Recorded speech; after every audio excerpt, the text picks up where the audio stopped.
When you sleep, you go through a series of sleep cycles.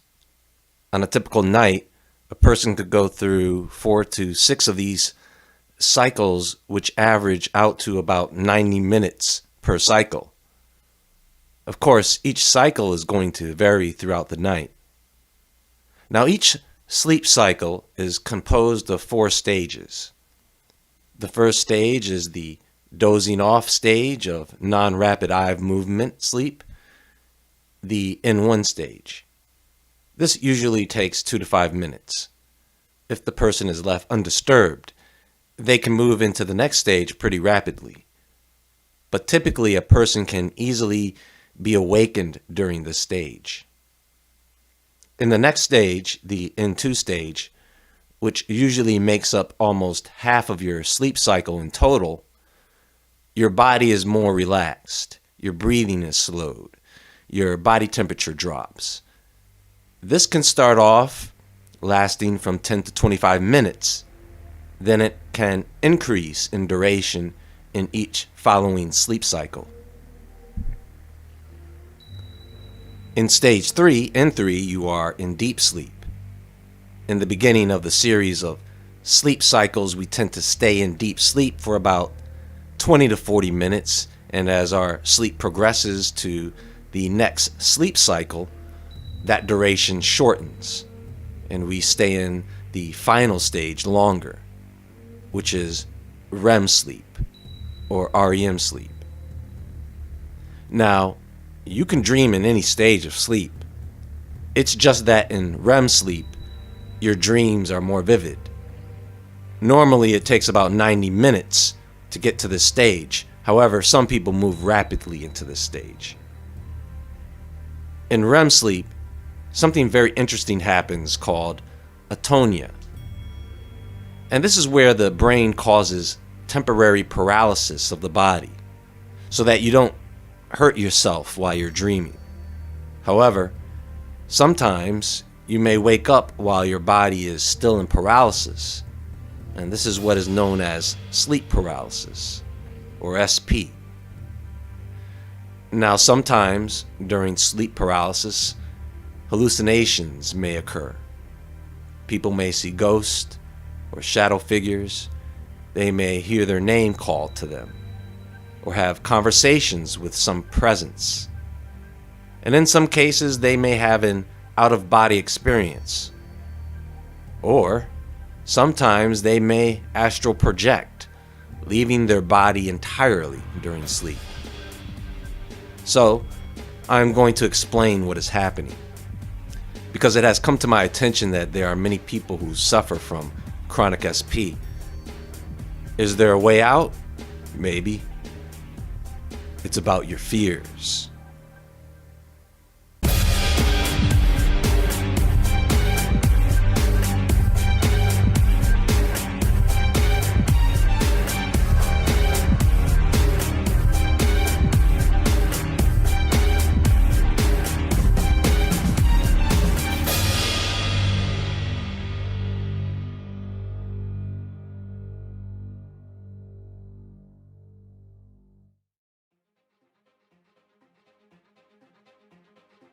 Imagine this. You walk into your bedroom, turn down the lights, lie down in your bed to get ready for sleep. Now, whether you fall asleep or slip into atonia, you find yourself paralyzed. You can't move and you can't speak. At the same time, you feel this presence. It is an ominous presence. It is a presence that frightens you, in fact. And this intruder that just appears in the corner of your room, it may speak your name. You may have conversations with this presence in your head. This intruder may try to attack you, press on your chest, or choke you. So let's go slow. Right now, while you are awake and conscious, you have this feeling of self. In other words, you feel as though you are looking from within your own body. You feel like your body is yours. You don't feel like you are in the body of the person next to you or near you. When you turn your head from side to side, you feel like that is your head. The same with your legs when you are walking around. The same with your arms and hands when you grab something, when you touch something. You have this awareness of self. You know that you are you. And the body you are in is your body.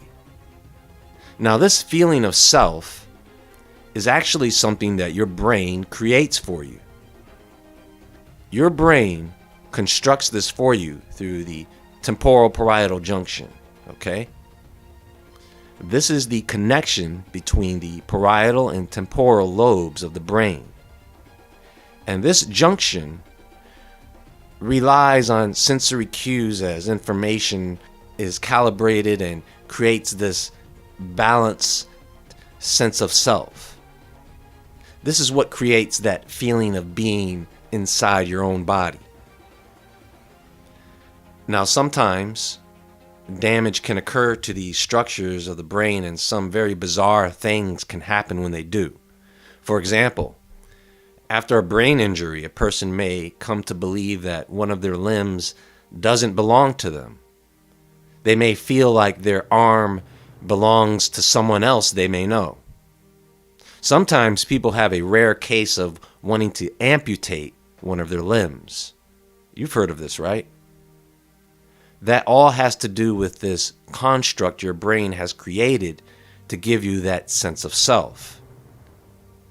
There's another section of the brain called the superior parietal lobe, which acts as a map for this self-image that we all have.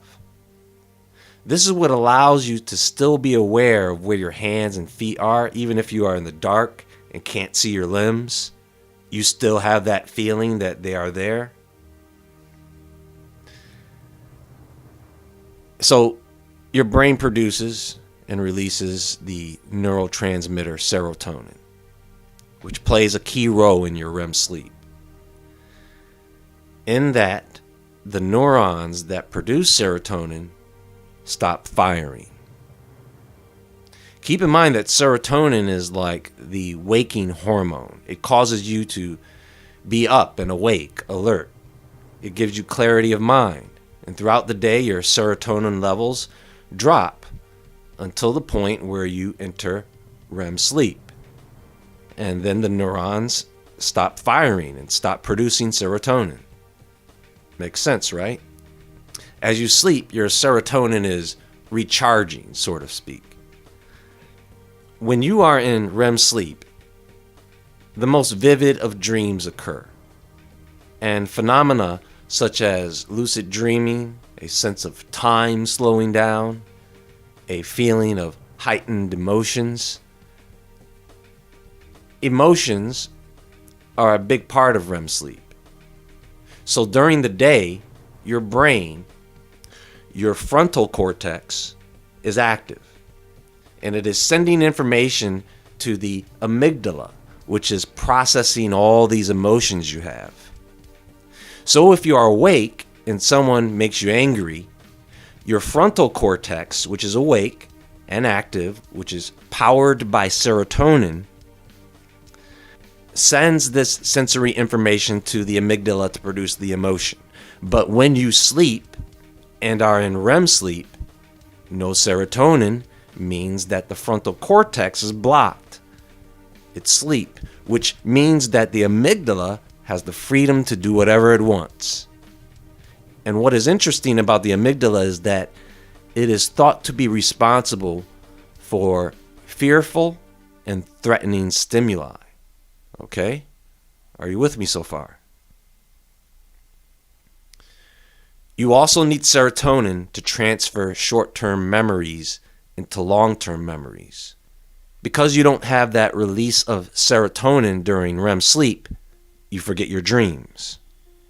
Also, and I know a lot of you have been wondering about this, when you are in a dream, do you ever find it hard to move? Maybe you want to run away from something, but you're moving in slow motion, and you just seem to go nowhere while this thing in your dream catches up to you. That is because during your wake cycle, the serotonin is fueling your premotor functions, which tells your body to move. And so your body moves. When you are in REM sleep, no serotonin. So premotor functions have very little fuel. So when you tell your body to move in a dream, it doesn't really work that well. Now in REM sleep, you are paralyzed and your brain has certain structures that completely shut down your movement.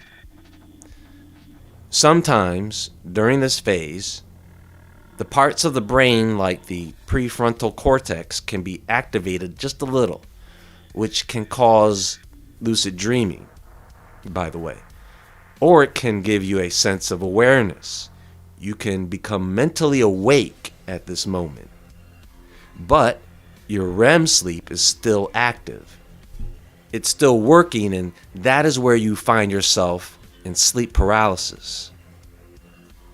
What tends to happen during sleep paralysis is that a person may have an out-of-body experience where they can see themselves outside of their body, maybe floating above them.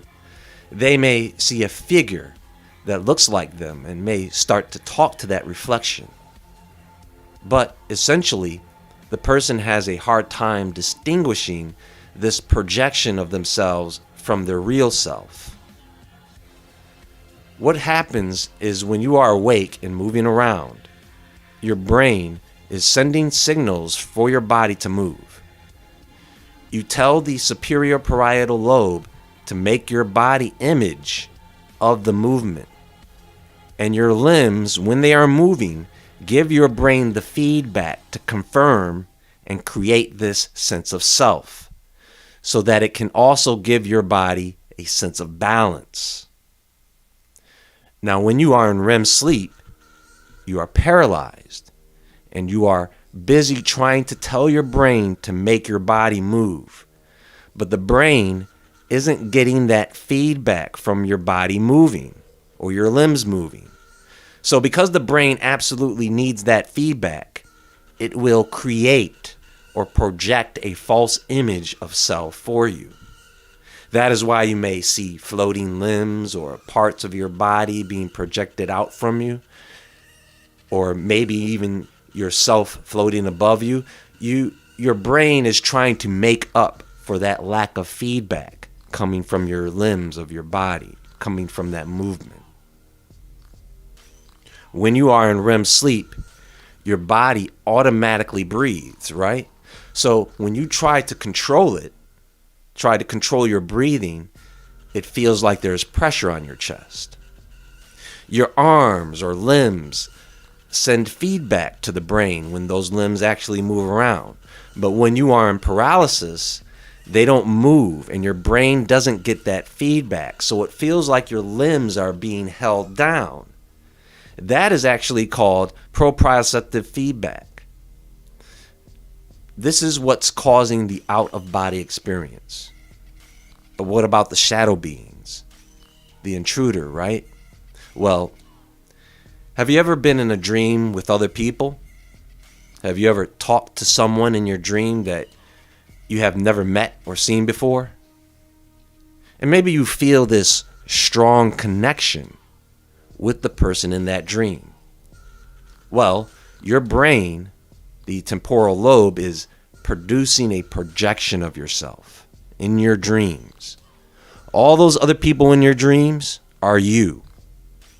Because remember, there is nobody else in your dream. You are really the only one there. Your brain is creating all these things.